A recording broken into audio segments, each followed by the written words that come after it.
Hello, welcome to Community Matters.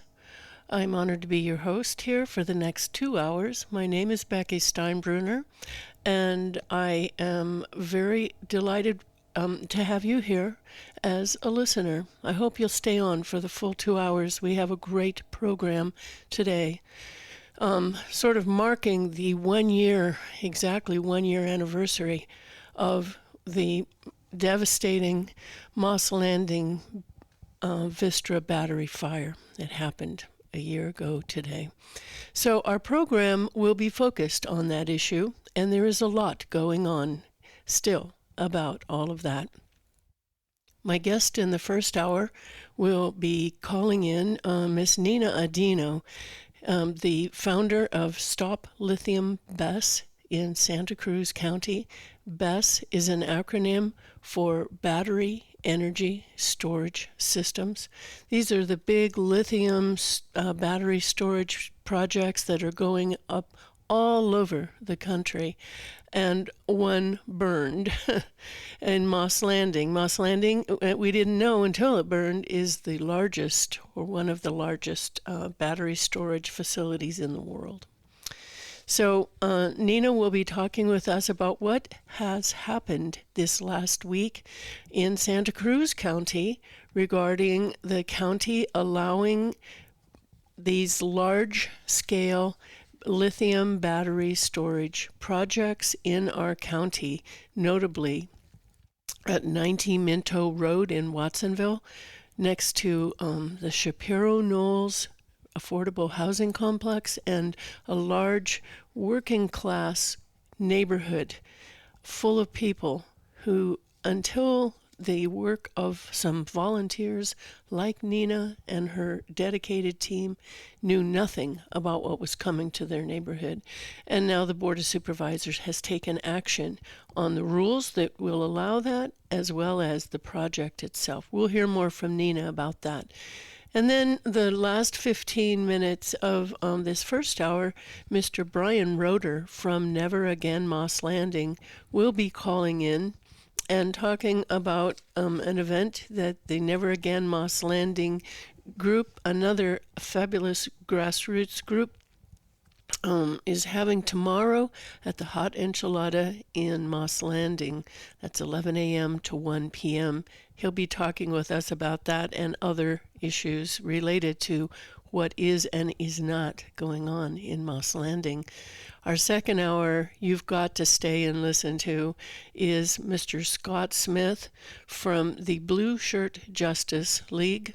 He'll be here talking with us about what he has uncovered in the whistleblowing pattern of the problems with the EPA. And the folks of Moss Landing and Monterey County are painfully aware of what is going on and what is not going on regarding the EPA's oversight of that cleanup area in Moss Landing and other similarly toxic disaster sites in the country. So the second hour will be Mr. Scott Smith talking about what he has learned and what he has just released for the public. It is incredible. Again, if you've just tuned in, welcome. This is Community Matters, and I am your host, Becky Steinbrunner, for the next 2 hours. I'm going to hope that our technology works better this week. I learned a little something about that issue last week, with great apologies to Nina Audino. She was to be on the program here last week, letting people know what was coming down the pike with the Santa Cruz County Board of Supervisors meeting last Tuesday, but the technology gremlins arrived before Nina was able to get in, and so she was not able to get in, and with great apologies. I'm very sorry to her and to you, the listeners, because she is a wealth of information. Luckily, her schedule will allow her to be here with us today for actually a little more time, and I'm hoping that she will be able to call in. I'm watching my screens a little more carefully here and have learned more about that technology piece here. You're listening to Community Matters on SantaCruzVoice.com. We are all here to learn more about local things going on and how we can get involved, and that's the big piece. One call is all it takes to make a big difference. And so as you listen to the program this afternoon, please think about making one call, writing one letter, talking with one neighbor, and taking some action, because if everyone does one thing, it is huge. And I believe in the power of the people to make big change. So I'm going to begin until I can see that Nina Audino is calling in. I'm going to begin a little bit about what happened at Tuesday's Santa Cruz County Board of Supervisor meeting. It was held in Scotts Valley. It was held in Scotts Valley, and the impacts of this decision making that the board did will greatly and disproportionately affect Watsonville. So why were they holding that meeting in Scotts Valley? There were people that did ask for the board to not make any decisions on Tuesday, to instead continue it to their February 10th board meeting that is scheduled to be held in Watsonville. The board did not even discuss that. Notably, there was a comment in the beginning by a young woman named Skylar Sakulis from Green Action. Green Action is a social environmental justice group that works nationally to really protect the people, but especially those groups that often get overlooked or dismissed. And I think it is fair to say that the folks around Minto Road in Watsonville is one of those, they call them disadvantaged. I don't really like that word, but they get overlooked. And it's harder for them to really be able to participate in events like the Santa Cruz County Board of Supervisors in Scotts Valley at 9 a.m. on a Tuesday. And you can guess why. They're working. These people are out working. They've got families. They've got commitments. They've got bills to pay. They cannot take the morning off and drive to Scotts Valley.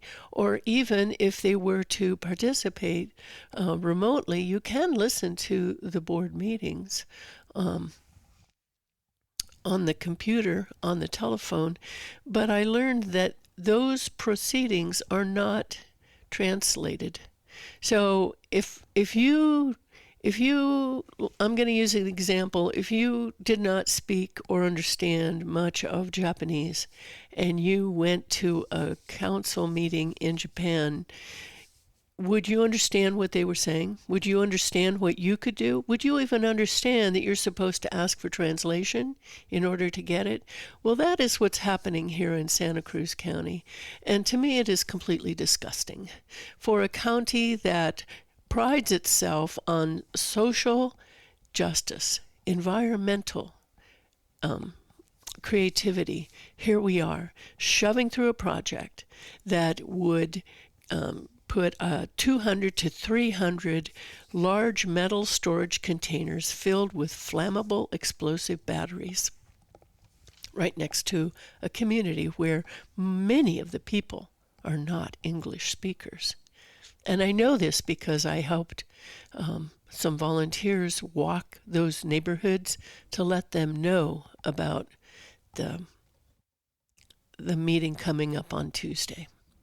We passed out flyers in English and Spanish, and I got to brush up on my Spanish. It was great fun and meet some great people, and they are worried folks. They are worried because they have been left out. And the fact that the Santa Cruz County Board of Supervisors would not delay their decision making by 1 month to February 10th in order to hold their meeting and include people from Watsonville is a travesty. And we've got to call our supervisors and give them our thoughts. One call. Here's the Board of Supervisors number. It's 831-454-2200. 454-2200. Now I'm a little concerned here. There she is. Good. All right, we're saved. Nina is calling in. I'm going to try and bring her right in. All right, let's see how this works. Hello? My name is Nina. Hi, Nina. I brought you right in. Can you hear me? Okay. Yes, I can. Excellent. Thank you so much for calling in today. And I really want to apologize right out of the gate for what happened last Friday. I learned more about the technology here at the studio, and I really want to apologize for your not being able to join us last Friday, but I'm delighted that you have time and can do so today. So welcome.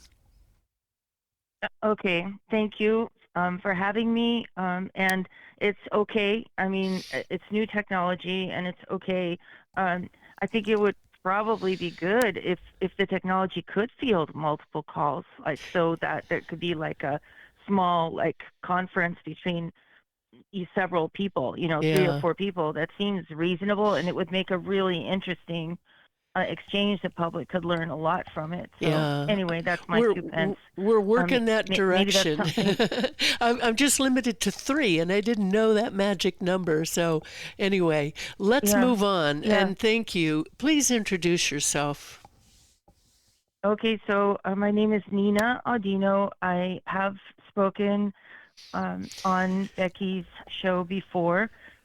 My husband Greg and I are founded the group called Stop Lithium BESS in Santa Cruz County, but the group, has developed way beyond us. It's a large group, and there are many leaders in the group, wonderful people. So we are advocating for safety and welfare and for public health, and to protect our neighborhoods, our schools, hospitals,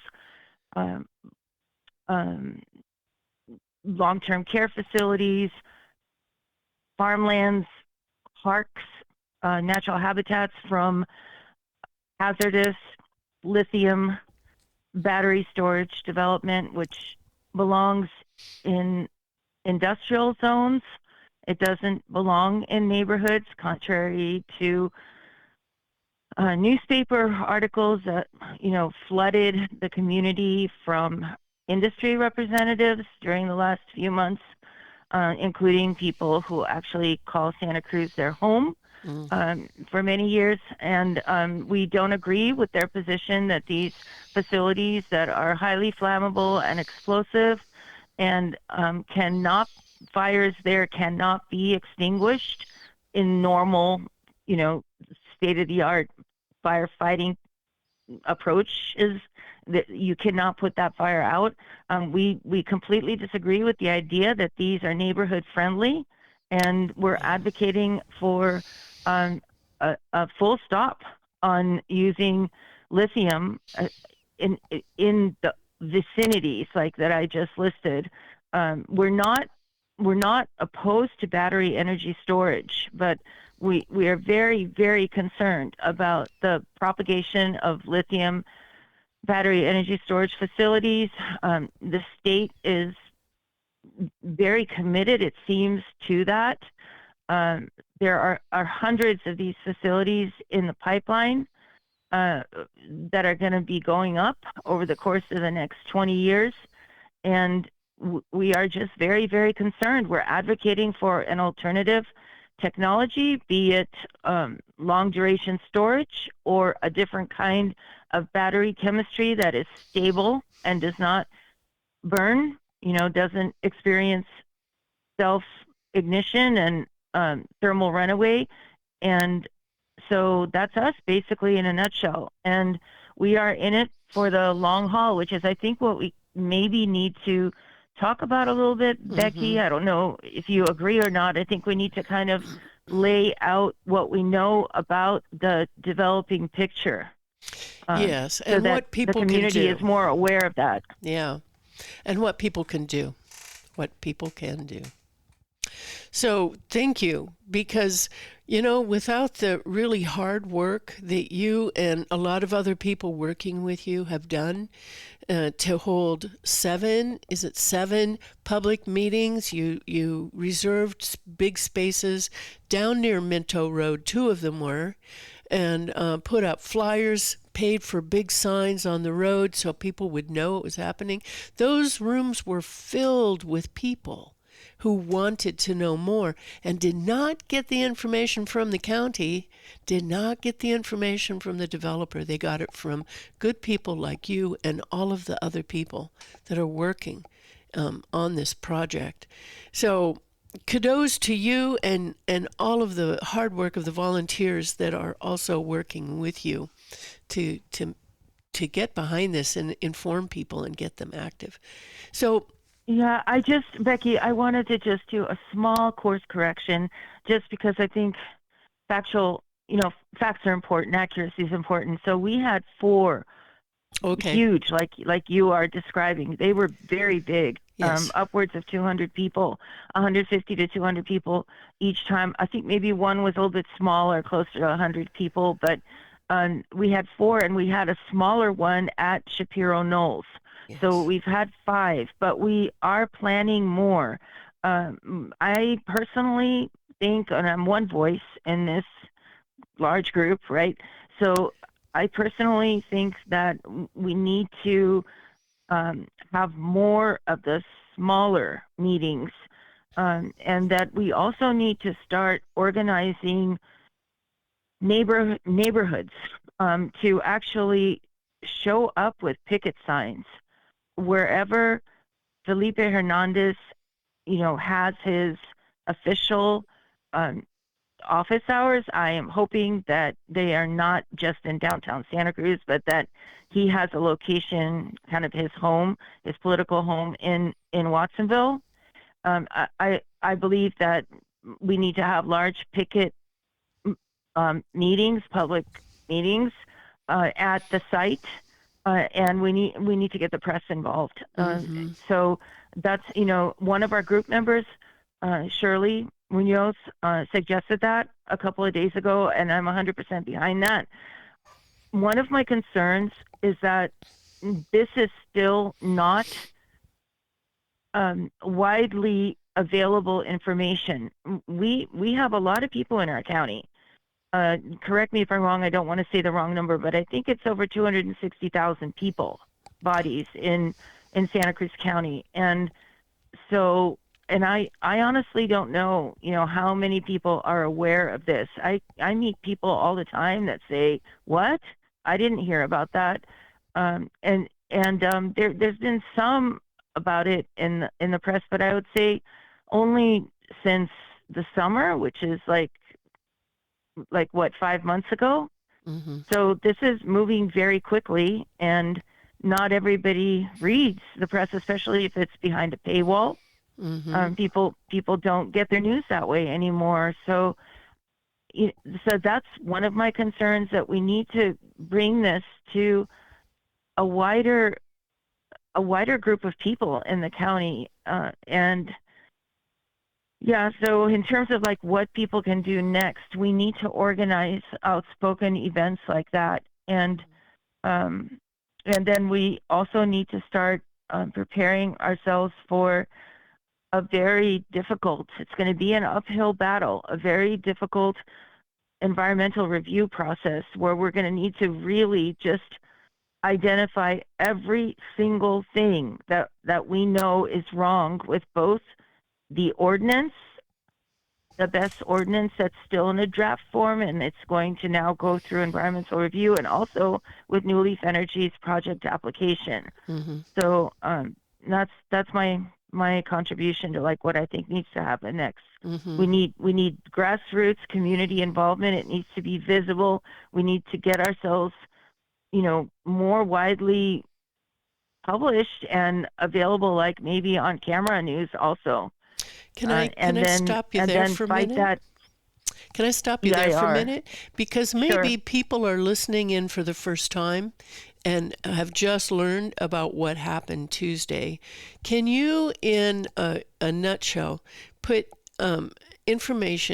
give us information about what happened, the three things that concern you most about this action moving forward? Let's start with that. And then we'll get them. The three things that concern me most with it? Yeah. Or just do a quick synopsis? Do just I gave, while we were waiting for you to join on, I gave a little bit of a review about the Board of Supervisors meeting and what happened a bit. But if you can just briefly describe the process that you see coming down the pike, and what three things most worry you most about the version of the ordinance that the supervisors have given the green light to move ahead on. Okay, so there's more than three, but I'll try. Okay, you are welcome to go with more. Okay, so all right, so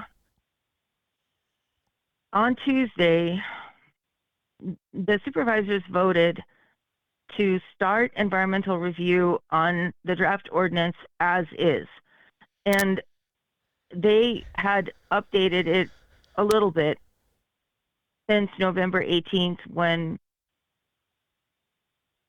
so this, it's not the supervisors, right? Our county planning department updated the ordinance somewhat. There were a few additions since November 18th, driven by comments and requests that supervisors made at that November 18th meeting.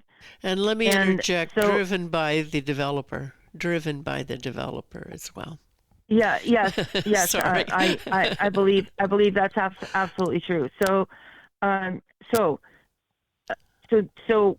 one of the things that is very concerning to me, I'm going to talk very briefly about the environmental review process. CEQA is a very, still, despite attempts to water it down, CEQA is a very powerful California policy and law. And it is my understanding that there are 4 different kinds of EIRs potentially. So there is an EIR is an environmental impact report, yeah. Right? So the report that's prepared to identify any issues that either can be fixed, the word they use for that is mitigated, or cannot, in which case other things have to happen. So then the powers that be have to decide whether to proceed forward with unfixable, unmitigatable issues, risks, dangers, because in their mind the gains outweigh the risks. Or they can decide this is not okay, and they can shut it down. So that's the environmental impact report. But CEQA is bigger. So CEQA is the California Environmental Quality Act. The CEQA process is bigger than just the environmental impact report. And there are 4 kinds of environmental impact reports. The big one, regular one, something called a tiered environmental impact report. Then there's something called a subsequent environmental report and a supplemental. A supplemental environmental impact report is the only one that allows the kind of lead or governing body, which is in our case county planning. That type, the supplemental EIR, is the only one that allows the leading governing agency to cut corners and eliminate some of the required categories in an environmental impact report. So our county has decided that they are going to be doing a one of these supplemental EIRs on an existing one, which is a huge EIR that they did about 3 years ago in 2022. They finished it. And those kind of really huge EIRs are called programmatic EIRs because they involve a lot of different things, a lot of different aspects of what's being studied and approved. And so in this case, what they created in 2022 was a sustainability update EIR that is really examining the county's general plan. So they want to do a supplemental EIR on that and just study things that are not in that EIR, original EIR, that have to do with BESS. So I think, and so our legal counsel has also told us that that is not correct, because supplemental EIRs are supposed to they're supposed to be done only when there's a minor change of some kind to that existing big EIR. But this is not a minor change. No. And our county admits that when they say, in writing, I've gotten this in writing from county planning, when they say, we are not going to issue a statement saying that everything is good. We don't need to do an EIR, and I'll get back to that in just a second. We don't need to do an EIR. We're good with this initial study that the developer did. Our county has already said we can't do that. We will not do that. We expect to do a supplemental EIR. So they're admitting logically that this is not something simple. This is a complicated issue with major impacts. The word that the county used was impacts. Mm-hmm. There are big environmental impacts.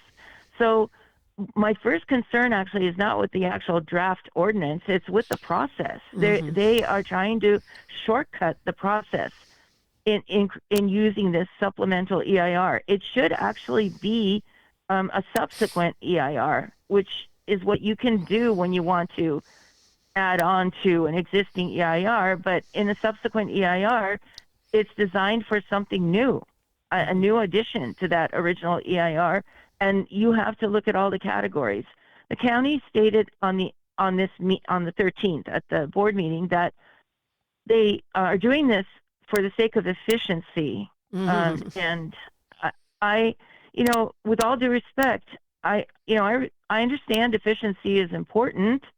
And to be more time sensitive. But the CEQA process is designed, legally, it's designed to get as much input as possible from the public and from other agencies besides county planning, from all other agencies involved and from the public, absolutely as much input as possible. And so that takes me to the other thing that I'm pretty shocked about. So what they've decided to do also in tandem with this idea that they're going to be doing a supplemental EIR, they're claiming that since this is a supplemental EIR, not only do they not have to do all of the categories in the environmental review, but they can skip the 2 steps that are kind of like ironclad first steps in the CEQA process.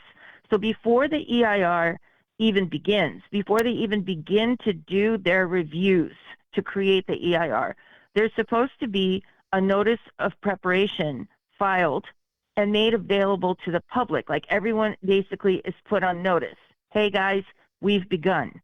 And then after that, a 30-day window opens, which is called a scoping window. And during the scoping window, the public is strongly, and other agencies are strongly encouraged to submit comments identifying all the areas that people think absolutely need to be examined because there are issues there. Well, the county has decided that they do not need to do a notice of preparation, and they don't need to open a 30-day window. I want to really encourage people to understand that the county can make those claims, but we, the public, and other agencies, we need to continue to submit all of those comments irregardless. And, we're also going to have to figure out how to get timely information from the county on their next steps. So I have that request in already. It's, a follow-up request to another one I made earlier to clarify what I'm just explaining to all of us right now. But I have another request in asking, okay, so since you are skipping the notice of preparation that notices everybody that you're starting, and you're skipping the 30-day window, which we're going to be doing anyway. People will be submitting comments anyway. Since you're doing that, could we find out when you're going to start your RSP process, which is their process to hire a consultant? The county's going to hire an independent consultant to review the draft. They can't review their own draft. And that consultant will also review the application, New Leaf Energy's proposed project application, all the reports that the developer has done for that application. So we need to know, when is that hiring process starting? When have they made a decision? Who have they hired? We also need to know, when is New Leaf Energy going to submit their initial study? I guess that's the third piece in this odd way that they are proposing to run the environmental review process, CEQA. So they are proposing, this is the third and last piece that just kind of left me with my mouth, with my chin bouncing on my chest. I'm like, what? That's very novel to me. So they're proposing to use the initial study that the developer created about their project. This is not unusual. Many developers create their own initial study. Yes, but what's unusual is the county is saying two things at the same time. We are going to use that initial study to help us determine which environmental CEQA categories we're going to kick out because they're not necessary. Wow. That is scoping. That's, by definition, that is narrowing what the environmental impact report is going to be on, supplemental environmental impact report.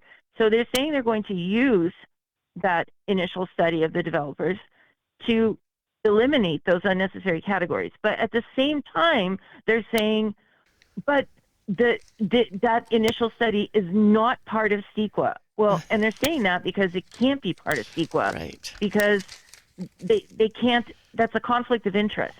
Yes. They have to hire their own independent consultant to look at both what New Leaf Energy created and what the county created.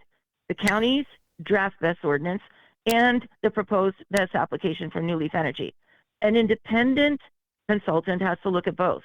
But in this case, all of a sudden, something New Leaf Energy created is going to get used by or looked at by the county.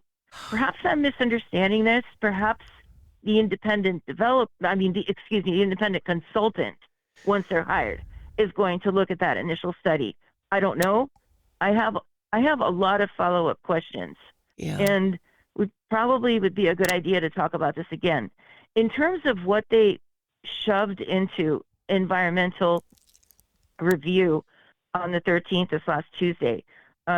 So one thing that I am very concerned about is, okay, so I don't even know where to start. So for me personally, I am stunned, and I'm wondering if this was a mistake. Someone just forgot to transfer it over when they were preparing the updated version. They took out the requirement for large-scale fire testing, and that is shocking to me, because so in large-scale fire testing, what happens is a fire is induced deliberately in one of those large 20 feet long by 8 feet wide by 9.1 or something feet high containers. Those are like large storage containers. A fire is induced deliberately in one of those, and then the resulting plume is measured, studied for toxicity, for toxic gases, for plume. Where does the plume go? How far out does it go?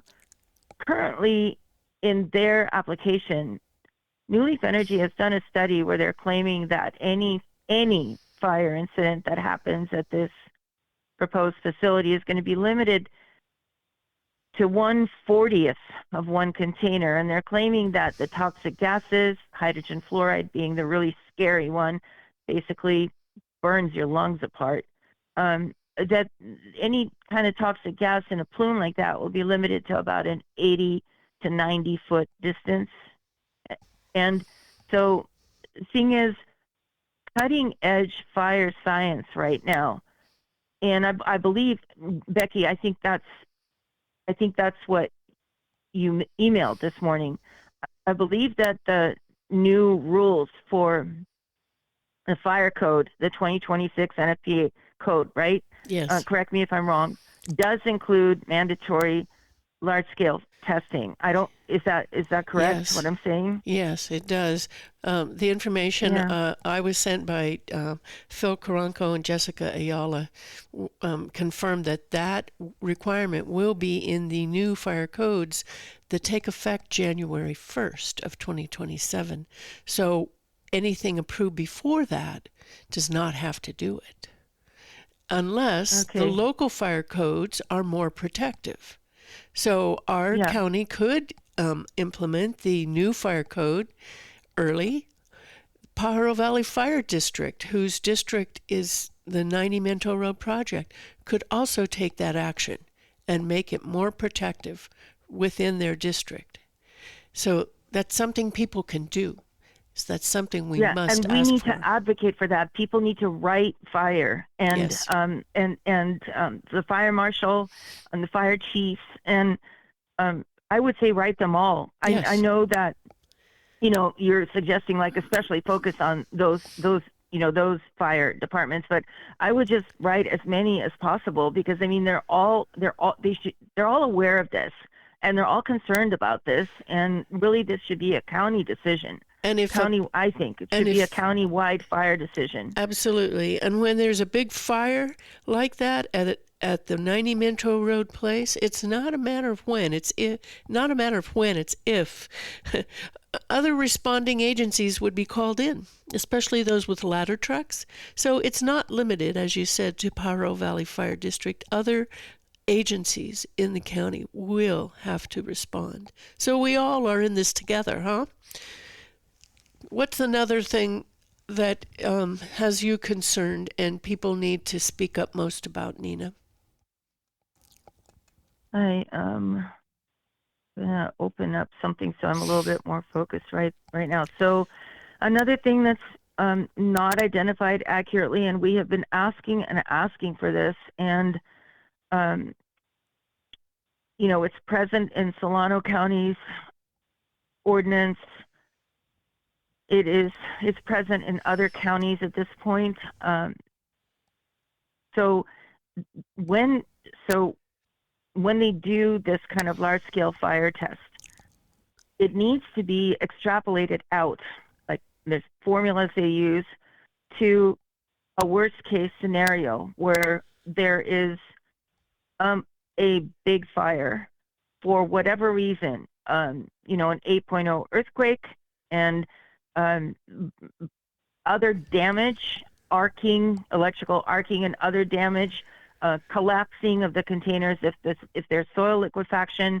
They're very obviously, they hired the geologists who did these reports. They've done 3 reports indicating, I think, de facto that they're concerned about this. They know it's a weakness in their application. The company New Leaf Energy created 3 reports trying to prove that there won't be any significant liquefaction, but that's at odds with an EIR already done for the College Lake Reclamation Project. Yeah.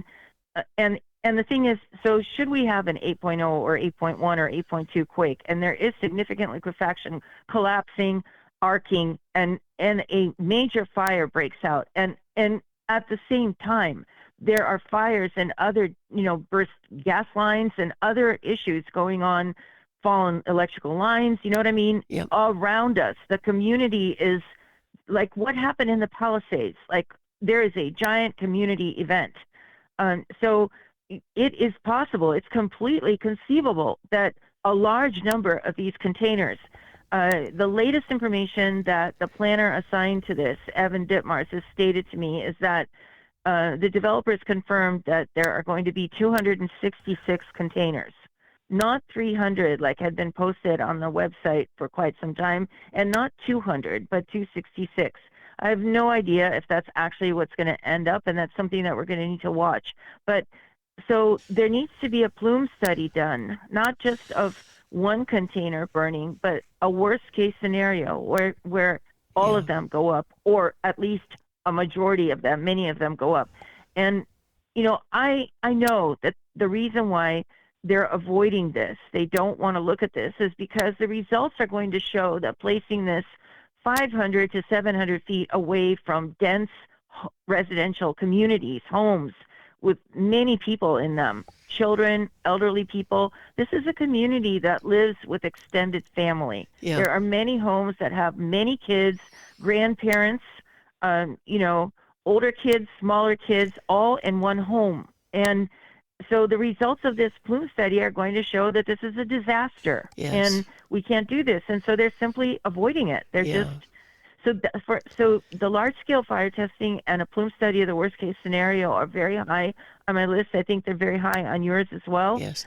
Nina, I'm going to bring in Phil Caronco, because Phil Caronco just joined us here. I'm going to bring him in. He has information about that too. Phil, can you hear us? And Hi, Becky. How you guys doing? Go ahead. Nina, complete your thought, and then I know Philip is calling in from work, so I want to honor his time too. Yeah, I wanted to say that there's three that travel together for me, and then there's just one other thing besides that, because we've already talked about earthquake. And so there's no requirement for a serious impartial earthquake analysis in the ordinance. But so the three that travel together for me is a large-scale fire testing, a plume study for the worst-case scenario, and then finally, they have never considered the issue of acute exposure level guidelines. So they need to be including in the ordinance an acute exposure level guideline of 1. So basically that means that the plume study, the large-scale fire testing and the plume studies have to verify that at what distance, basically, or I'm not saying that correct, what setback needs to be in place between the burn and communities, the first people who would get hit with the resulting plume, to make sure that the safest AELG, acute exposure level guideline, is respected. And again, that is not in the ordinance, because if those three things travel together in the ordinance, large-scale fire testing, a plume study of the worst-case scenario, and an AELG of 1, they would discover that the facility and the surrounding communities do not belong together. Yeah. So I think those are my greatest concerns, Becky, honestly. I'm also very upset with, the fact that this is a cumulatively stressed, low-income, vulnerable, minority, large minority representation community, and that is being placed right next to it. I'm very upset by that, deeply upset, disillusioned and disappointed by our county. Yeah, I agree. Philip had to drop off the line. He was calling in from work. Philip, if you're listening and can call back in, that would be great. But we're also expecting a call from Brian Roeder from Never Again Moss Landing. Until I see Brian pop up on the screen, or Philip, Nina, go ahead. We've got about 10 minutes. Oh, wait. Here's Philip Caronco. Hang on. Let me bring him in. Hello, Philip? Yeah, hi, Becky. Hi, thank you. I'm sorry we dropped you there. I know that the seismic issue is huge for you. Nina was describing that. Do you have anything you would want to add that people should make sure that they demand in this new ordinance during whatever level of environmental review happens? Correct. Yeah, absolutely. Because no matter what, it needs to be added in there. We live, and everyone's well aware of California's earthquake environment. There's no ifs, ands or buts about it. We get earthquakes all the time. You can go online on the earthquake national earthquake site, and you'll see tremors at all times that are hitting our area. So we can't wait for if a big one hits us like we had years ago. We need to make sure that we are very proactive and putting these ordinances in place because we know that area is prone to earthquakes. Yes, it's on the They'll happen, USGS site. It's a very active seismic site. Correct. And the composition of the soil being in that environment that it's at, it leads to different structural consistency that would be from in town because of just the marsh areas that are so close to it. So the soil is soft. So these things need to be put in place. It will happen. There will be an earthquake. There will be seismic activity. So when they do the testing, that needs to be part of the scope. And yes, the new NFPA standard, the 2026 version, is being recommended by the state to utilize the 2026 version before it comes in effect in 2027 for the fact that it does put in more strength. So currently, yes, the 2023 version of the NFPA 855 is what is the default to go by. But they are highly recommending that the fire marshals and local ordinance really utilize the 2026 version as their baseline for these requirements that are really push the UL 9540 testing, requiring testing for the thermal runaway. And then also, there is a incident that kind of has been happening. I kind of heard from the last time that now we're looking at possibly stacking of containers at Minto Road. Yes. So that throws in another variable because there's two different types of stacking that you need to take a look at. Is it going to be one large container with multiple stacks inside of the container that needs to be tested, or is it going to be two containers stacked on top of each other? So that there is testing that is required in the UL 9540 that specifically addresses stacking containers. It is a very stringent test where you would induce a flame on the bottom container, allow it to burn to determine where that heat transfers, to determine how much heat transfers up. Does it engulf the upper system? If it does, then you put in the separation distances because typically there's a zero separation when you're stacking these containers. So if it does fail, then you basically put in your minimum 3-foot separation, which these containers will not do. I mean, that's stability concern. So that's kind of this issue there. So those are the concerns that need to be addressed. I mean, they're telling us what they're going to do, and we just need to make sure we get those reports so that we can analyze them correctly and make sure that they're done properly. Yes. And invoke a large setback for our sensitive receptors in that area. They went 250 feet. I believe we should go 1,000-foot setbacks. That's Philip. I'm really glad you said that. That was one thing that Becky and I did not talk about. We need to put the dense neighborhoods, that those need to be included in sensitive receptor and that 1,000-foot protective setback. And of course, that would negate this project, and that's why they kept them out. That's it. That's why. And the big boogeyman that the county is saying is that the Newly folks have threatened to go to the California Energy Commission. I have read some of the final decisions by the California Energy Commission on projects that have gone before them, and they look at disadvantaged communities within a 6-mile radius of a project, 6-mile radius. And for impacts, they look at 1,000 meters, not feet, 1,000 meters in impacts on disadvantaged communities. If New Leaf went to the state, they would be held to much stronger, more protective regulations, and Minto Road probably would not be allowed. So the boogeyman is a false flag, and New Leaf, in my opinion, is using it to scare the county into rushing. Nina, I want to give you Mhm. an opportunity. It looks like we've lost Phil here. So, No, um, I'm oh, still you're here, still Becky. there. Oh, my Yeah. screen is. I was, yeah, no, I'm still here. I'm just Okay. wasn't in the I'm No, so picture. Becky. sorry. Okay. Okay, Becky. Go ahead. Becky, I want to second what you're saying.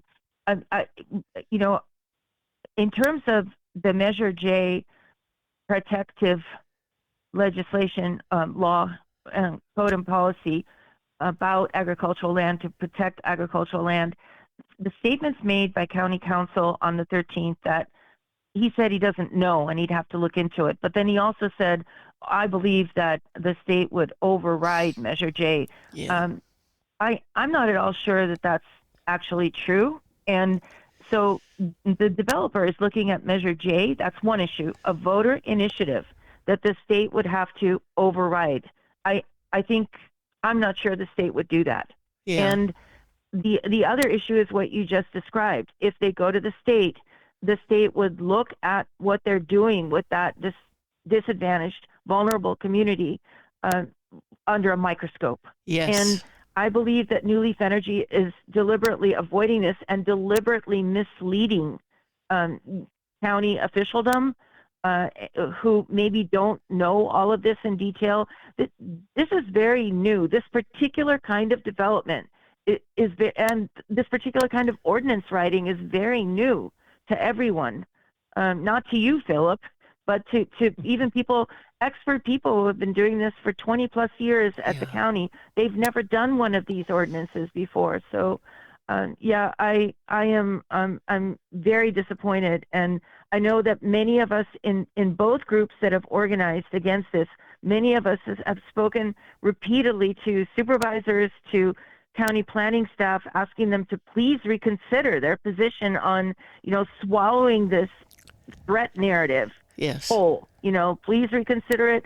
It's flawed. There are reasons why the developer is doing this. Look at those reasons dispassionately. And there's no response from them. Yeah. So, Yeah. And I did ask one supervisor, Supervisor Koenig, have you talked with anybody at the California Energy Commission and asked them questions like, would you honor our fire marshals' more protective codes? He said, no, I haven't talked with anybody. I haven't talked with anybody at the CEC. They're just swallowing this threat. And it's a knee-jerk reaction based on the recent housing mandates, and the county doesn't like that. So New yeah. Leaf it's a bluff. All right, we've got 2 minutes, and I think my next guest is waiting out in the parking lot. I'd like to finish off.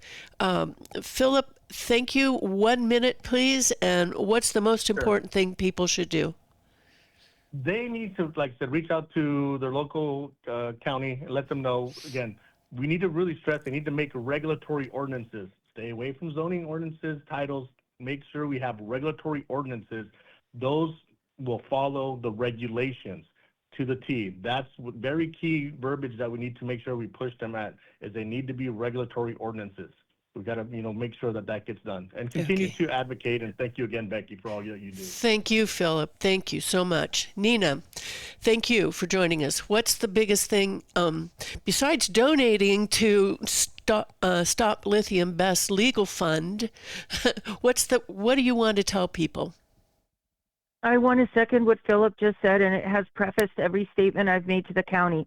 The ordinance is lacking sufficient regulations and standards, compliance measures, regulations and standards, and that is the kind of ordinance that we need. And I just want to encourage people, don't give up. Stick to this. Stick through it to the end, because once it goes in, there's no going back. We have to speak up. Your voice matters. Speak up. Join this movement. Join the advocacy. Make comments. Write comments to the Board of Supervisors. Excellent. And how can we donate money to help legal? Okay, we have a GoFundMe page, a site, which is not showing up when I type in Stop Lithium BESS in Santa Cruz Fund Me, GoFundMe.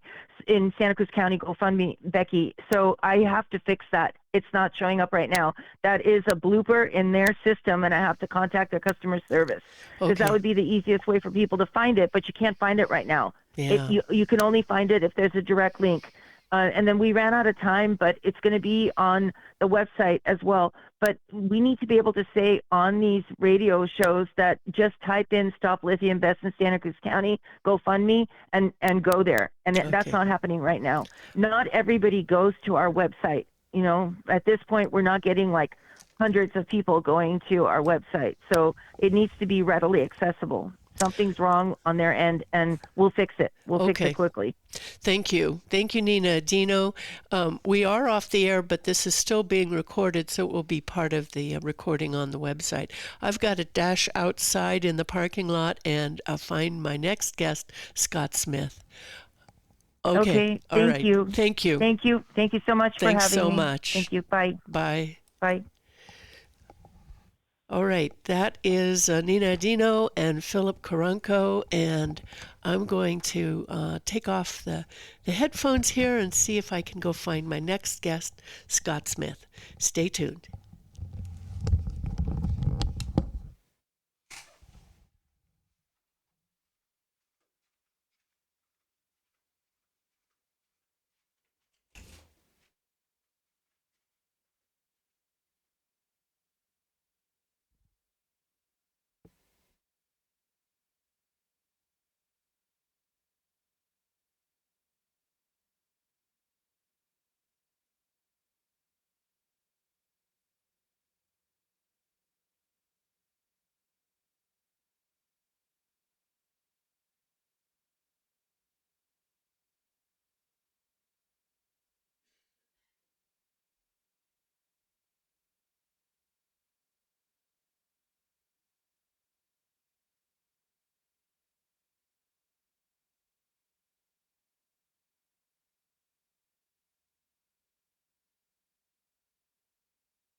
All right.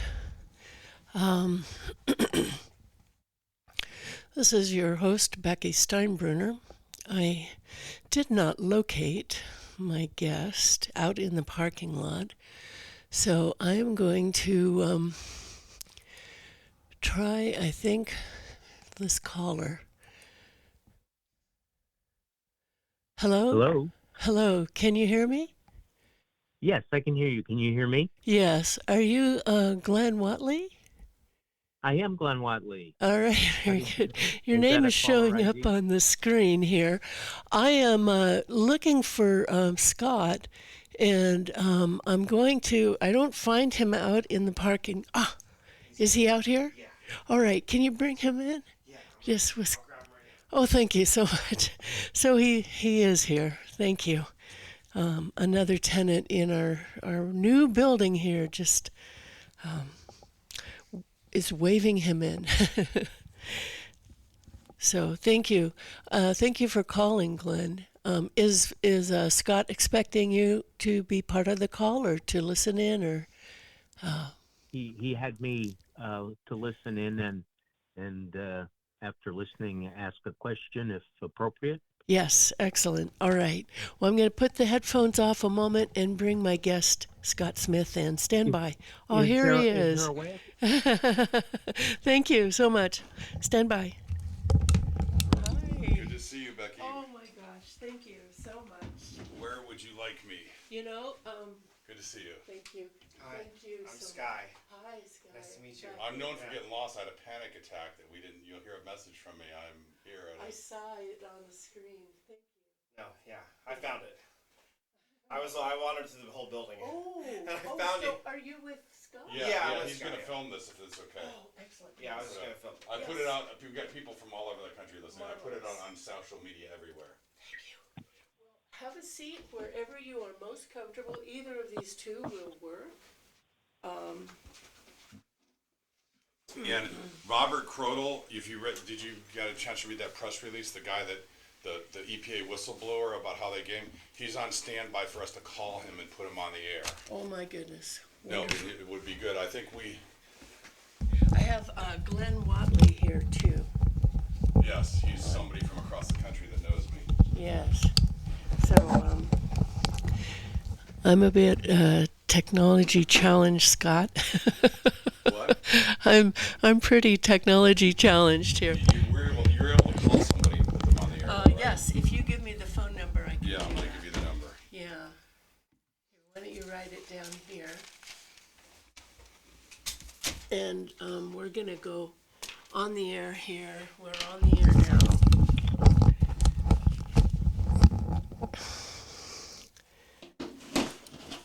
All right, here we are. Welcome back. A lot happened during that break. For those of you listening live, welcome back, and thank you for staying on to Community Matters. I'm honored to be your host, Becky Steinbrunner, and I want to thank the two guests that called in earlier, Nina Audino and Phil Caranco. We have with us now, thank you, here right in the studio, Scott Smith from Blue Shirt Justice League. Hello. Thank you for being here. Thank you for your patience. Why don't you introduce yourself? Well, Scott? Becky, great to see you again, and great to be here in studio with you and discuss this important topic of Moss Landing and what's going on across the country with all these chemical contamination events. Yeah, indeed. Thank you. Thank you for your good work. And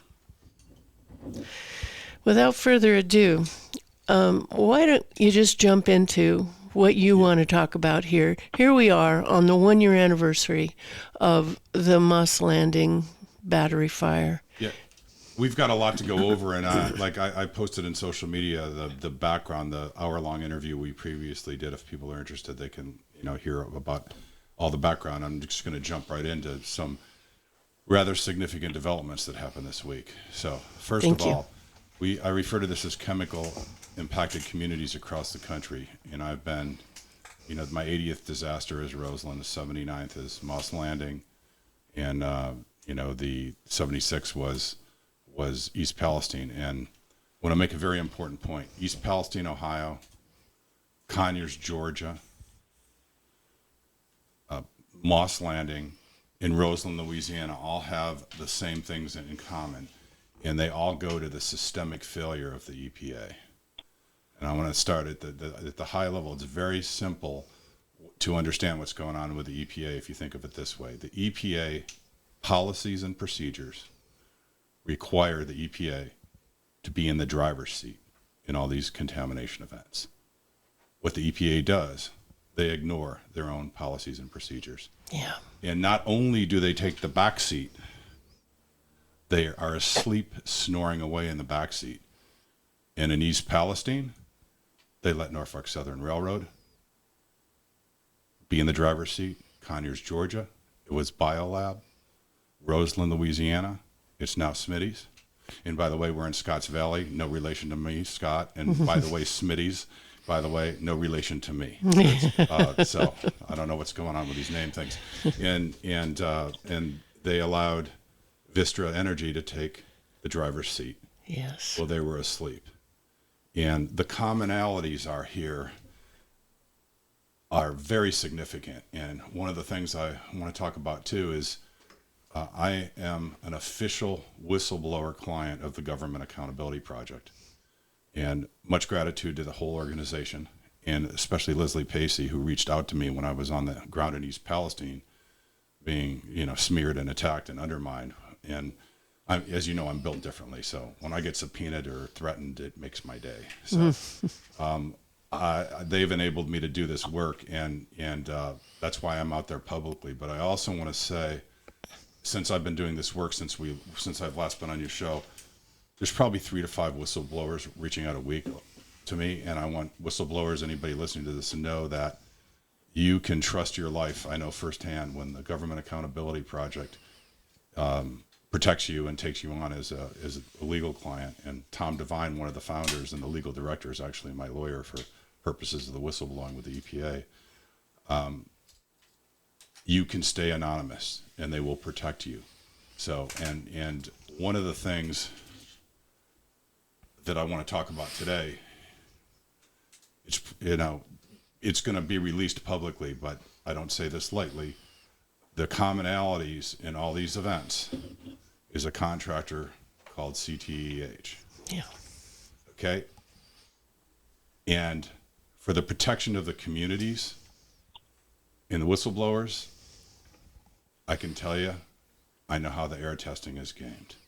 Yeah. Whether it's, that acid gas of hydrogen chloride in Conyers, Georgia, or other, vinyl chloride in East Palestine, or hydrogen fluoride here. There are procedures in place where those gases are present, and it's manipulated to say non-detect. Yeah. And again, simple analogy. Why? Because the EPA is asleep in the back of the car snoring away while they allow these responsible parties to be in the driver's seat. And I don't know if you and your listeners are familiar with the Showtime show Ray Donovan. I am not, but I'm sure the listeners are. Ray Donovan was a series where in Hollywood, the rich and famous, you could do anything, you could commit murder. You call Ray Donovan, he's the fixer and the cleaner. He makes everything go away. CTEH is the Ray Donovan fixer cleaner for any billion-dollar company that contaminates a community. They can make everything go away. And they do so with authority such that local officials, like the County of Monterey, just says, okay, must be good. Yeah, and there's also another, we've talked about this briefly before, there's what I call an incestuous revolving door rife with conflict of interest. And for example, the person that subpoenaed me in my driveway and thought that I would go quiet, and I stood up to them and prevailed. Attorney Davina Pajara, who was an EPA attorney, went to work for the law firm representing Norfolk Southern. And, and it's funny, I had other whistleblowers and people calling me after I got the subpoena. And, I called my personal attorney, and I was actually traveling back from a presentation in East Palestine, and I said, do you think, I'm not in any litigation, do you think Norfolk Southern is really just threw Brer Rabbit in the briar patch? And I showed that, basically it made my day. So that's when everything started ramping up. And if you look at Davina Pajara is the model example, ex-EPA attorney that sells the rest of the country out. And if you look at her background, she talks about social justice, environmental justice, and all these people give themselves awards. It goes on and on and on. So I don't know how they wake up in the morning and look themselves in the mirror, but so that's very important. And that's why one of the most humbling, proud things is to meet all these great communities. And on social media, I've been able to help facilitate the connection of all these residents. So wherever you are in all these communities, know you're not alone. Ask for help, because I know the mental stress that they go through of being gaslit. It's absolutely horrible. Yeah. I have Brian Roeder on here from Never Again Moss Landing.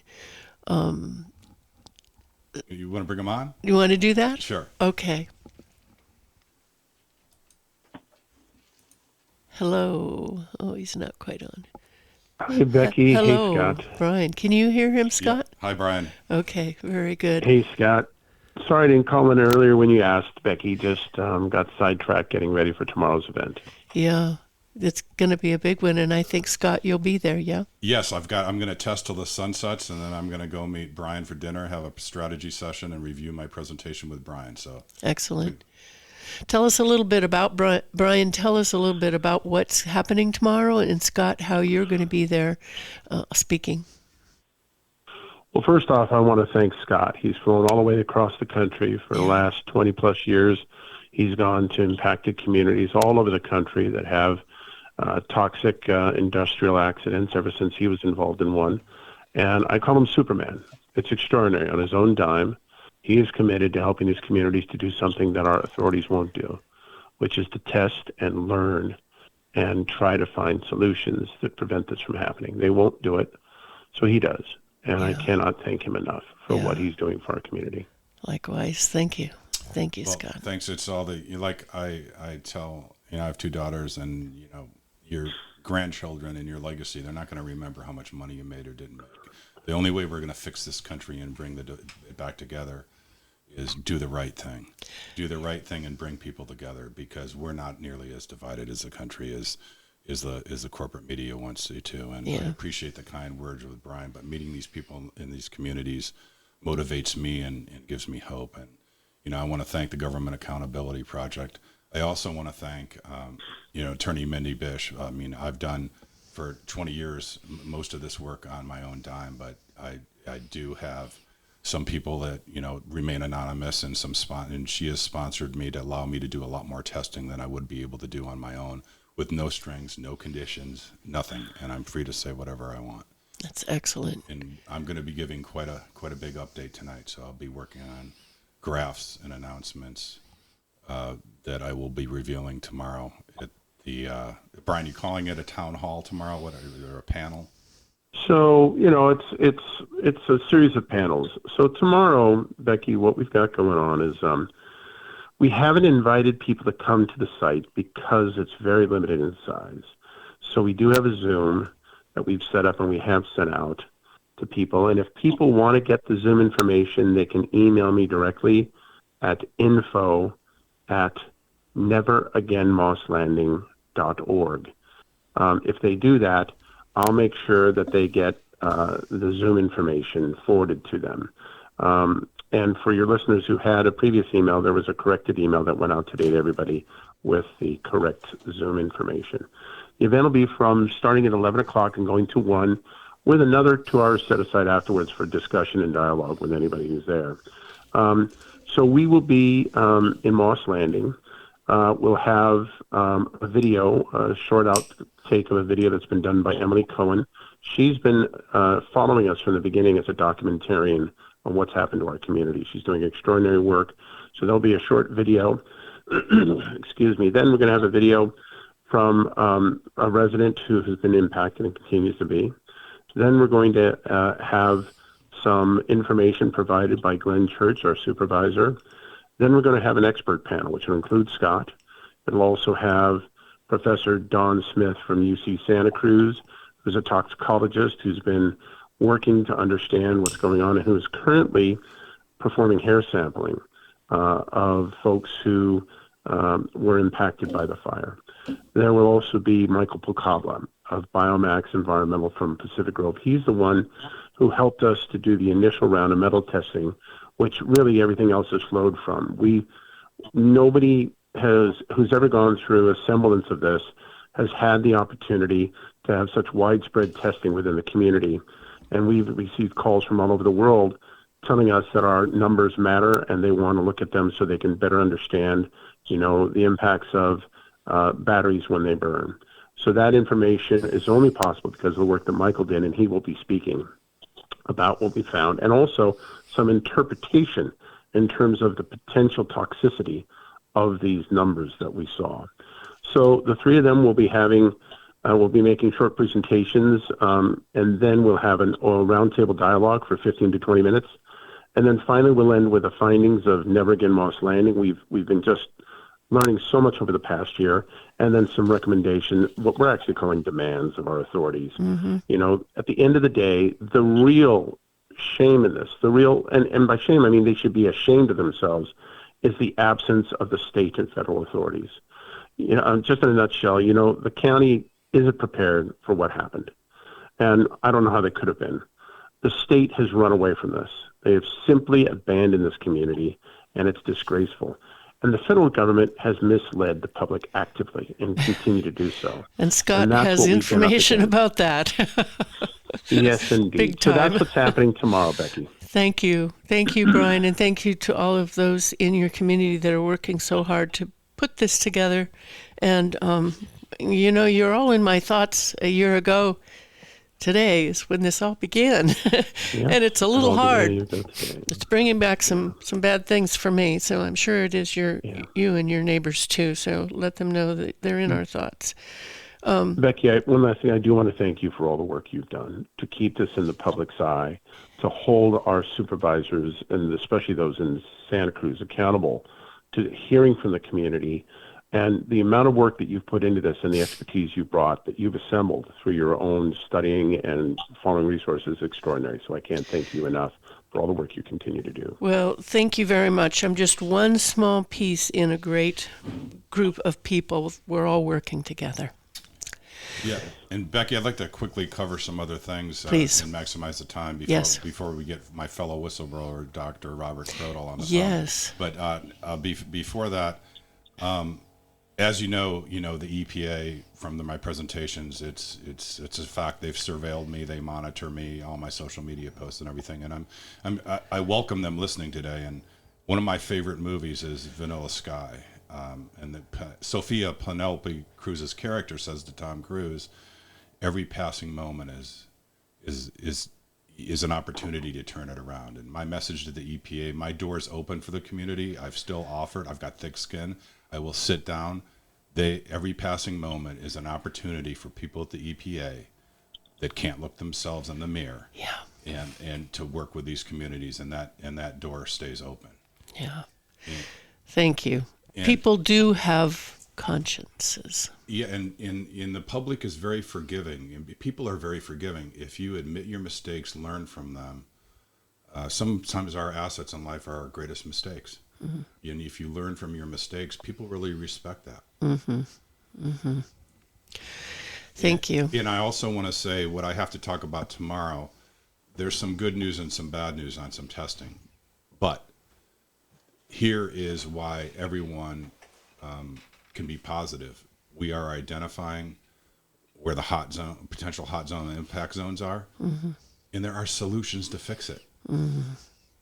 And you hear me. So I want to be very clear. There's a positive message here, and there is good news. And I always want to come in and deliver and say, oh, the dioxins were under the screening threshold, and I'll be in certain areas, and I'll be talking a lot about that tomorrow.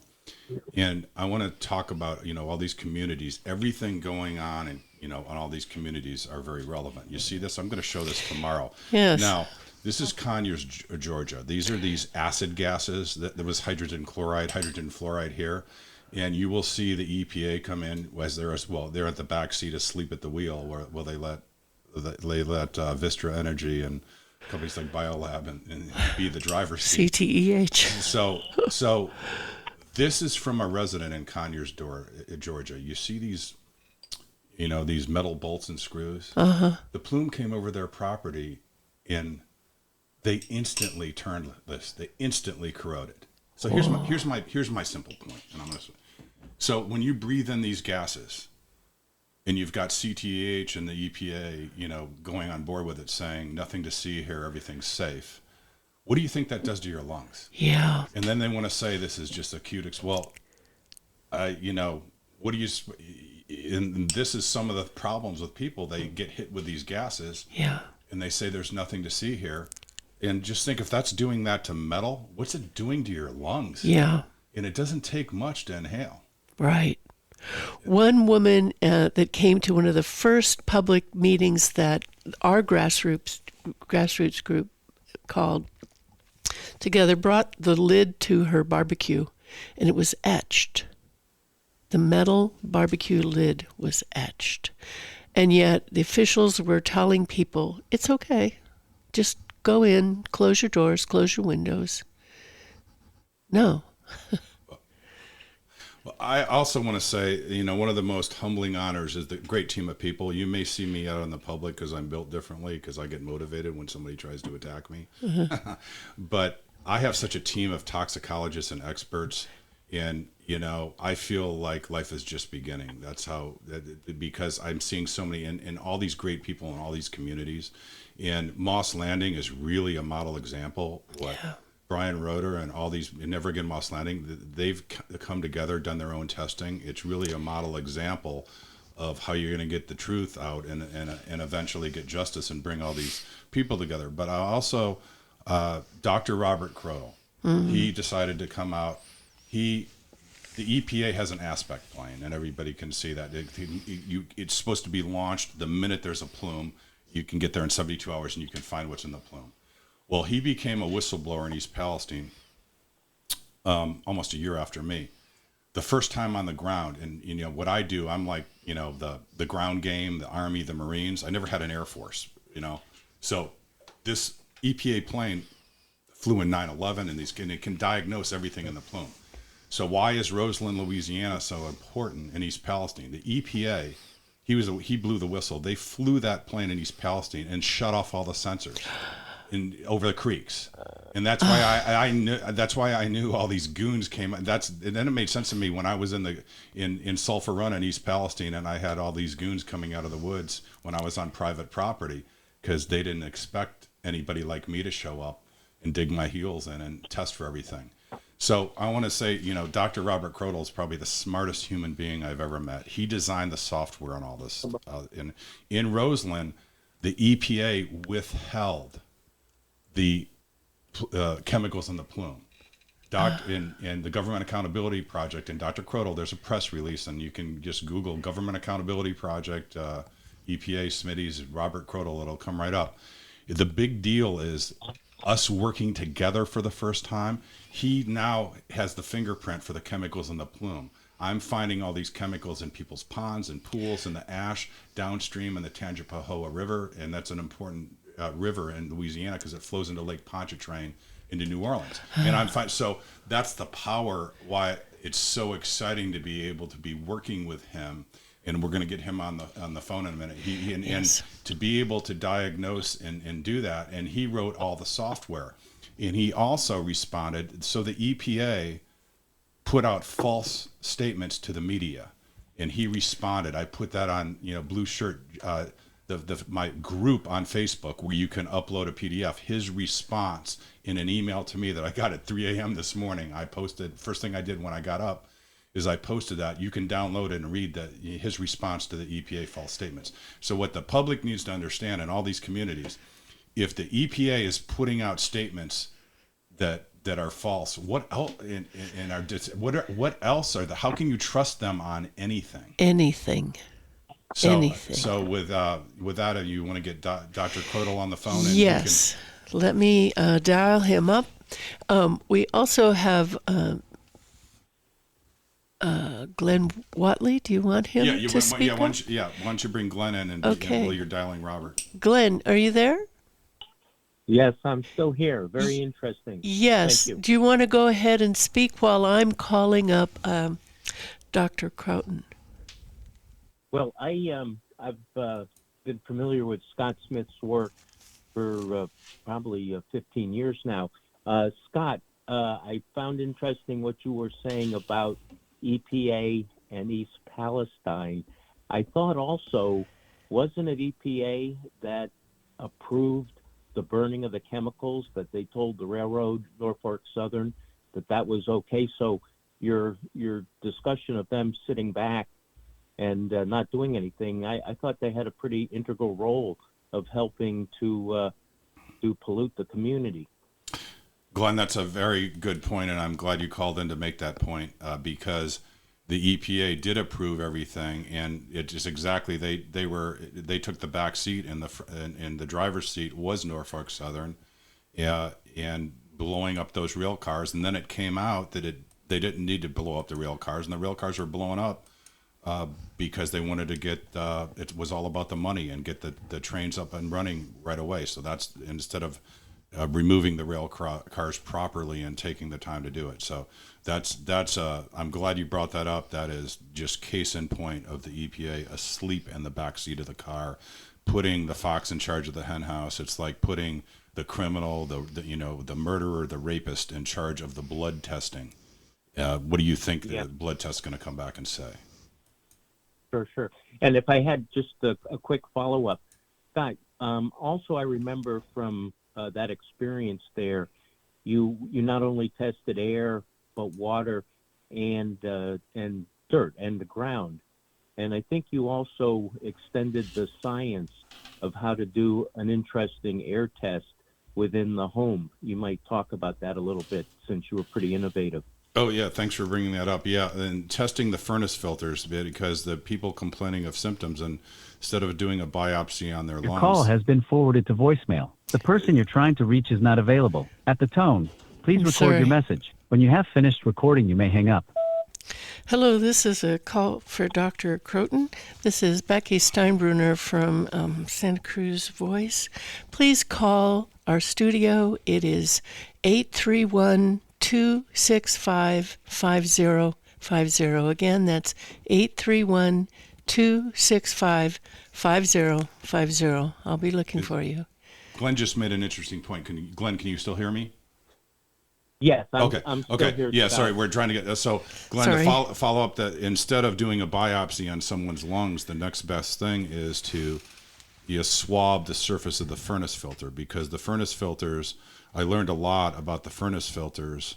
That you're lucky if they capture or filter maybe 70% out of contaminants. So they leave those contaminants. So we're able to understand and diagnose what chemicals people may have been exposed to in the air. So the furnace filters were very helpful.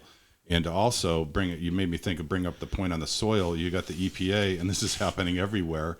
They're going 6 inches down. Yes. And when you deposit this stuff, and somebody said to me recently, Scott, if you want to test the dust on your windshield, you just take the dust off the windshield. You don't crush the whole car up, because that's diluting it. So when you go 6 inches down, you're diluting that sample. Yes. And that was pointed out by our local researcher, Dr. Ivaniello, who works for San Jose State University at the Moss Landing Marine Labs and has been taking soil samples from the slough area for 10 years. So he had the baseline information. And he, when he went out after the fire, he took the 1 to 2 millimeter depth off the surface, the ash. The EPA came out and they went down 4 to 6 inches. So it's the same thing. And Becky, another point is the EPA has a dioxin expert, Brian Gullett, and he's never allowed to talk to the media experts. And it came out in a Freedom of Information Act request with the Government Accountability Project. He actually put that in writing internally at the EPA. You don't want to go 6 inches down. You're not going to find anything. So, and that's as you know, Glenn, the other thing too is when the EPA is spending all this taxpayer money and all these public relations people, you don't need any public relations people. Just let the scientists speak the truth. Yes. That's one of the problems, is all the spin. Yes. I just texted Robert too. Thank you. Thank you. I'm going to watch for him here on the screen. I hope that he will call. Let's see. Oh, screening. For those of you that have just joined us, welcome. This is Community Matters, and I'm here in the studio with Scott Smith from Blue Shirt Justice League, doing amazing work. And I think in many, many disaster areas, on his own dime, traveling to help the people. Let me see if I can bring this in now. Hello? Hello, can you hear me? Hello. Yes, this is Robert Crodel. Excellent. Hello, Robert. Hello, how are you doing? Oh, Robert, I can't wait to get back in the field with you. And out of the 80 disasters, thank you for joining me for the 80th in Roseland. Oh. We're just beginning our work together. So, Robert, why don't you introduce yourself for our listeners, please? And thank you so much for joining us. Thank you very much for inviting me. I'm Robert Crodel. I'm a PhD chemist. I started my work in the Department of Defense. I do chemical air monitoring and toxics as part of the EPA program called ASPECT, and it's the nation's only emergency response aircraft sensor system that can go out and look at 540 different chemicals and fly over an emergency of a chemical plant emergency or train car derailment. And it's designed to be, it's in an aircraft designed to be wheels up and within an hour and be at a emergency response site within a short period of time to provide the first responders, fire departments, local fire departments with the hazard areas of a chemical plant fire or train car derailment. Thank you. Is Aspect based primarily on the East Coast, or do you have facilities throughout the country? No, there's only one. There's only one capability in the whole United States, and it's located in Dallas, Texas. The reason it's located there, it's near the Gulf Coast, and it can.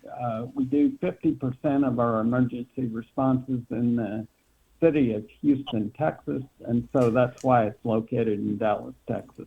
But Robert, it could have been, it had the EPA deployed it in Moss Landing.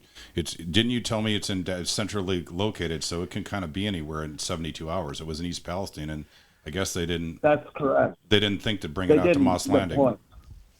Yeah, they didn't think it was important enough to bring it to Moss Landing, but it would have been the asset to use at Moss Landing.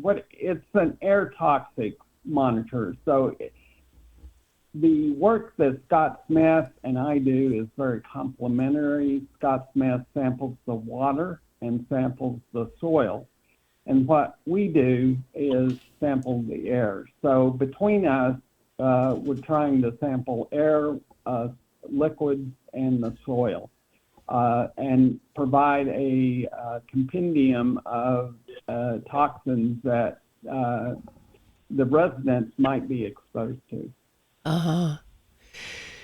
And do you self-activate, or do you have to wait for the EPA to call you? Well, we wait. That's the problem with the program. We wait for the EPA to call us, and the problem is that we never get deployed on time. EPA is very bureaucratic. They're very inefficient operation, and this aircraft is touted to be deployed within an hour after a train car derailment or a fire, such as Moss Landing, to the particular site. And for example, in East Palestine, the aircraft was not deployed for 5 days. I had a whistleblower call about that. That I believe the public was harmed by this aircraft not being deployed by EPA in a timely fashion. And this has happened over and over again. We had Connors, Georgia. We had Moss Landing. We had Roseland. It was even deployed 48 hours in Roseland, Louisiana. It didn't go down there quite on time. And the problem is also when they do deploy it, then they make mistakes. They're very, it's basically incompetently run, and the public is at risk because this is not maintained properly. The EPA has shirked their duty and caused great harm to the public for people of chemically impacted sites. How do you have any contact with the local responders? If they were to get a call, let's say the fire agency is responding to Moss Landing fire a year ago today. If they could have had a way to contact you directly, could you respond? Yes, we could have responded. One of the things that we're trying to do is we realize that the structure of emergency response in this country is broken. For example, the EPA is basically in charge of emergency response, and Scott can expand on this, but between Scott and I have discussed that this is really the wrong model because we have complete incompetence within the government. And I'm talking about EPA. The local firefighters and emergency responders are great. I'm not talking about them. I'm talking about EPA specifically. And they're incompetent. They may not get to the emergency response on time. They did not detect the right compounds. So it's really a shirking of duty. It's a national embarrassment, and it's causing a great harm to individuals in these chemically impacted sites. And so Scott and I wanted to take this on as a external or private entity to work with the local firefighters and emergency responders directly. And we believe that if we could have worked with the local officials within California, the fire departments, the local people that are on the ground, that Moss Landing would have been the warnings would have gone out to the public much faster, and we would have had an idea of the toxins in the air much quicker. Scott, do you want to expand on that? Yeah, I mean, what Robert just described is where I describe it in simple terms. That is the EPA, instead of being in the driver's seat overseeing any things, is in the back seat asleep snoring. Will they allow, in the case of Moss Landing, Vistra Energy to be in the driver's seat? And I want to make another other point. When you see all these PR people, they shouldn't be necessary. Let the scientists that know what scientists at the EPA that are silenced, they know the truth. Mm-hmm. And also we talk about, what I call the incestuous revolving door between the EPA, the lawyers going to the industry, and then they can call back and get things to hush up. There's another problem, and that's why journalists like yourself and radio shows, local and independent, there's been great coverage in Roseland, Louisiana, all the local coverage, but the corporate media, there's another dirty little secret here, because there's a reason the responsible parties hire these PR firms, and then the PR firms are usually connected with most of the corporate media. And I have had repeated reporters in almost all of these disasters. The journalist on the ground that works for the corporate media will call me and say, Scott, I'm so upset. The producer called and got threatened. Our advertising is threatened. We're not running the story. So the reporters on the ground are trying to do it, but you got to know that these PR firms are, again, people that worked in corporate media that are selling out the rest of their citizens and shutting down stories to protect the public. Yeah. And we are in the process of exposing all that too. Excellent. Thank you. Thank you both for your good work. I really want to say that. I have attended the Monterey County Board of Supervisors meeting and heard the word salad reports coming to their board from the EPA, from their Vistra consultants. And yet we have yet to see any analyses of what is actually in the ash and the batteries going down our public roads. Well, if anybody listening has any ash and soot, if you can track me down, I'm easy to find. I will let you know what's in it. And to that point, and I want to come back to Robert after this. Please. To that point, Roseland, Louisiana is a prime example.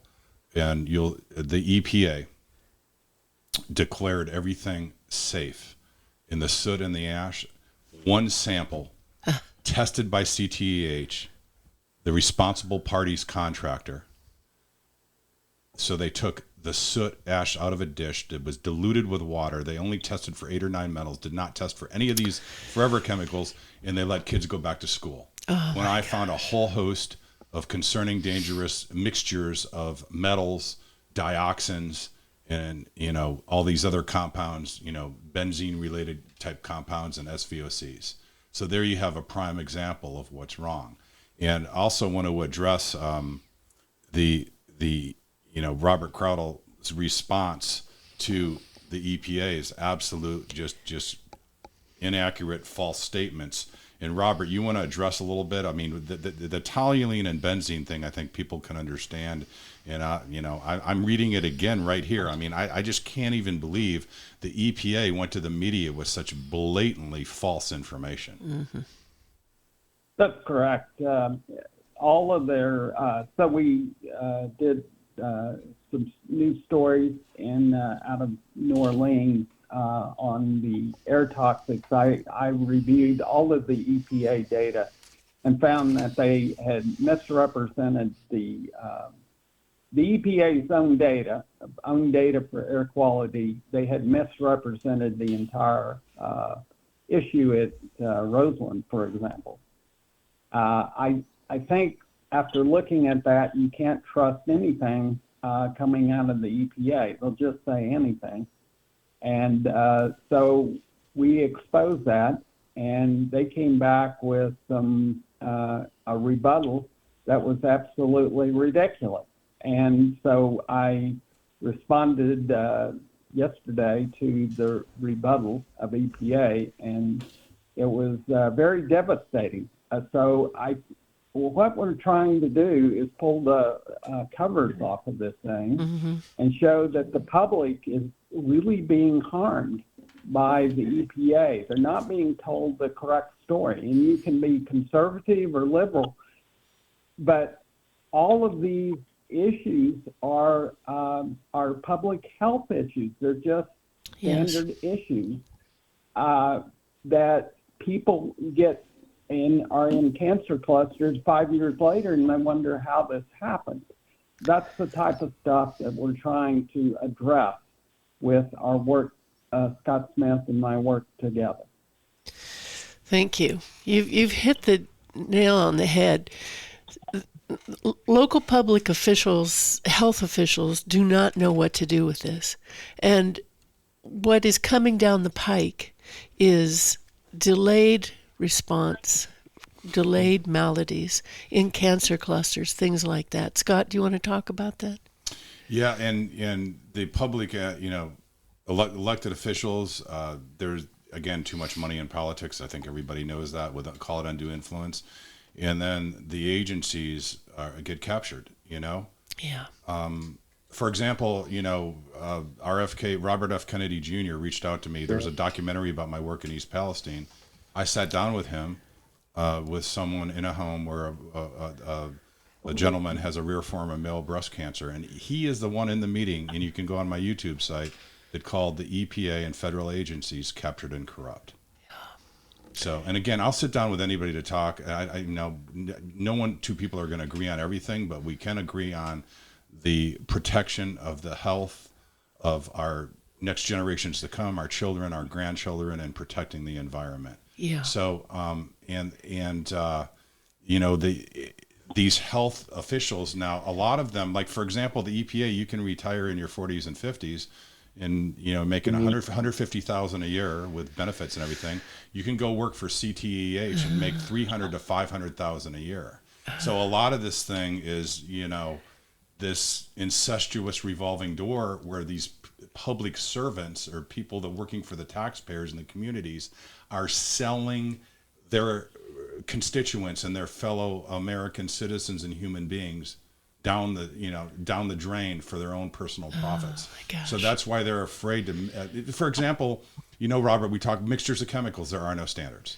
So you see the constant singular exposure to a singular chemical. And I encourage anybody listening or, Google synergistic toxicity Yes. or potentiation.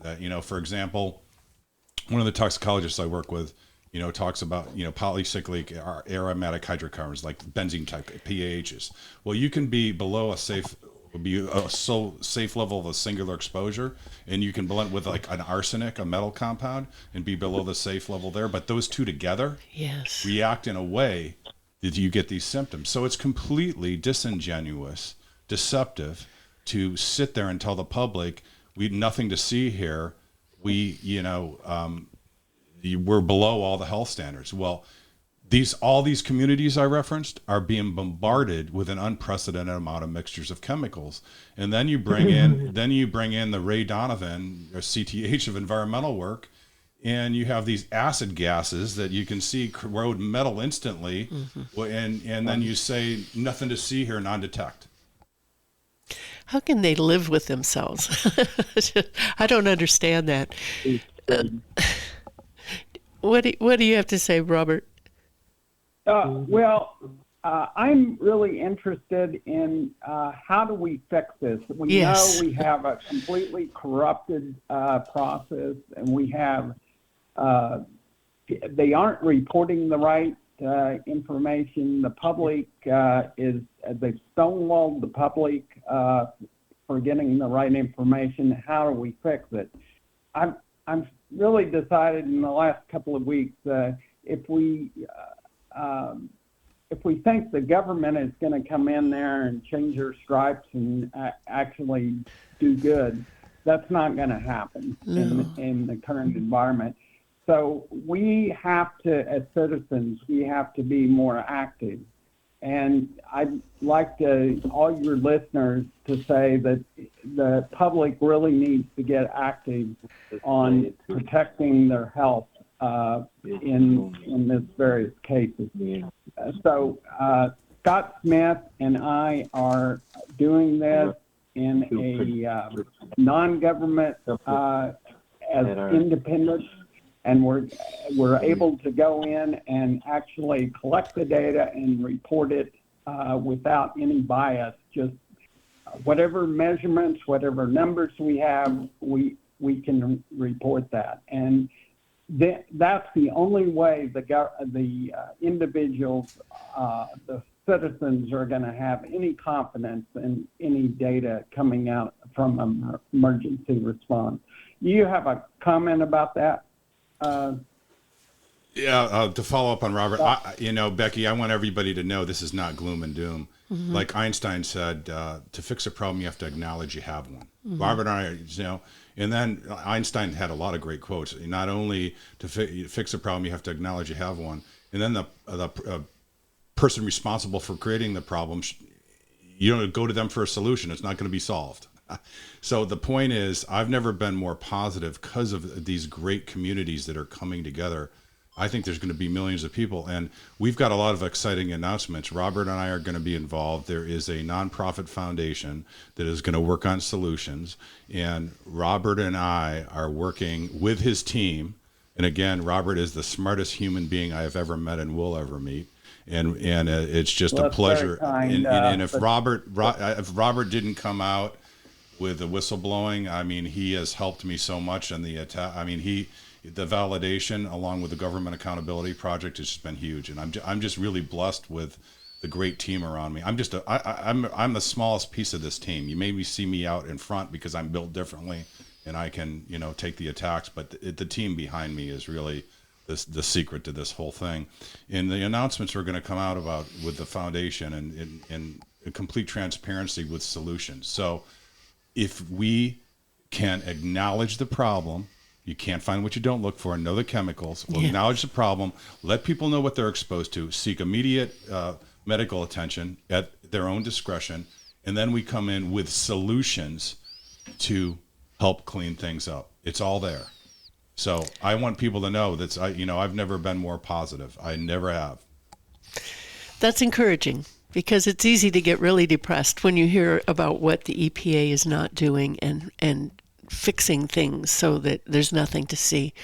So it's encouraging to know that there is a change, a wave of change coming.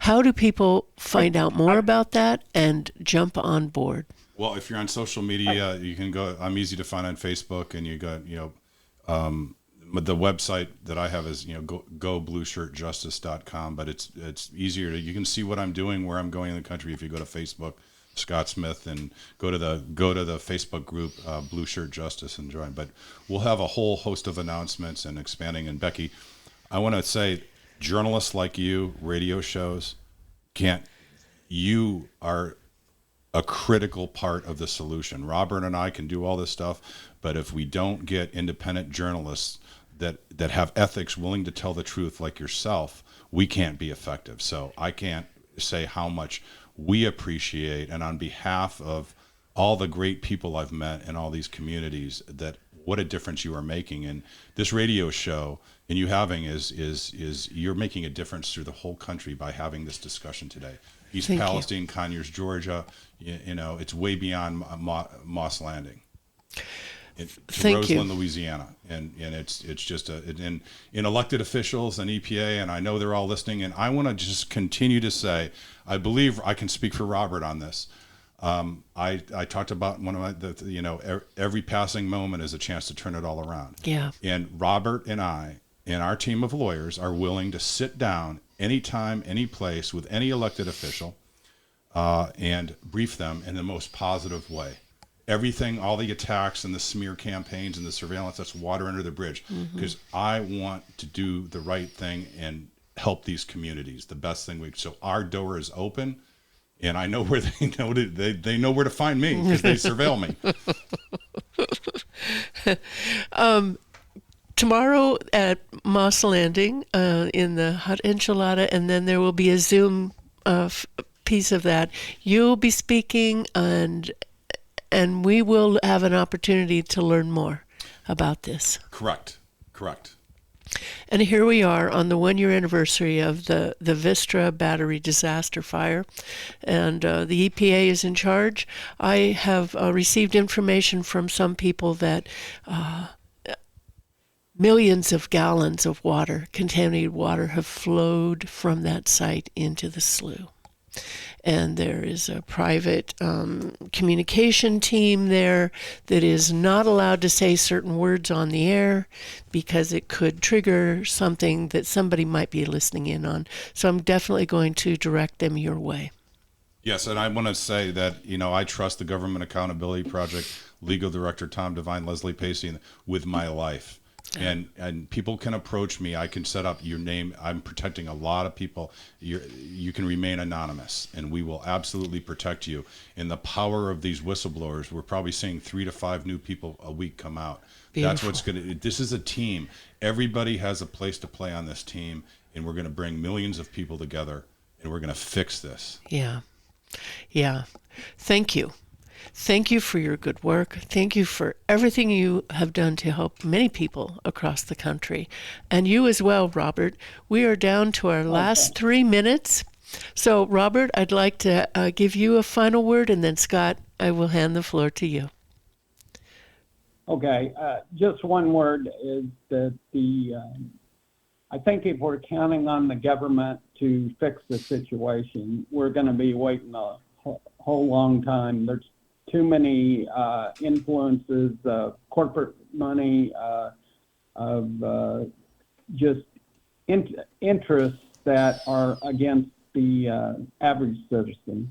And so we've got to take it upon ourselves to make the measurements from a scientific point of view, engage scientists independently to do the right thing. Yes. Scott? Yeah, I just want to, I can't thank all the great people I've met, and I don't have enough time to list all the names. It would take me probably days. From East Palestine to Conyers, Georgia, to Roseland, Louisiana, to Moss Landing. I want to thank them for, restoring my faith in this country. I've met so many great people, and I promise everybody I will fight to the death for truth and justice, but I want to thank all these great people in these communities for motivating me and seeing what people can really do when they come together. Thank you. Go ahead. I second that, Scott.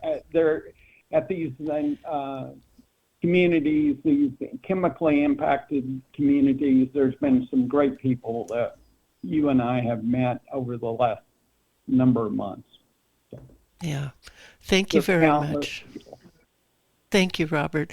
Scott, tell us one more time how we can find you, how the whistleblowers who are out there and want to talk with you about what they know, how do we get a hold of you? You can email me at scott@goblueshirtjustice.org. You can go on X. I'm at Water Warrior 1. That's ONE. You can find me on LinkedIn. And also, you could reach out to the Government Accountability Project directly if you're a whistleblower. But I'm more than happy to help walk somebody in there on a confidential basis. And if somebody direct messages me on Facebook, go to the Blue Shirt Justice Group page and send me a direct message, and I'll give you my phone number. Thank you. Thank you so much. Scott Smith from Blue Shirt Justice League. Thank you very much. Thank you. Thank you. We are off the air now. Thank you. Thank you very much. Thank I you, appreciate Robert. it. Oh, thank you so much. It's an honor to speak with you, and thank you for your good work. Thank you. Okay. All right. You have a good day. Thank Thank you. you very much. My pleasure. Bye for now.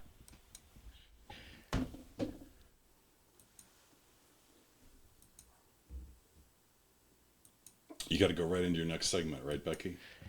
I am actually, there's another programmer that's usually here.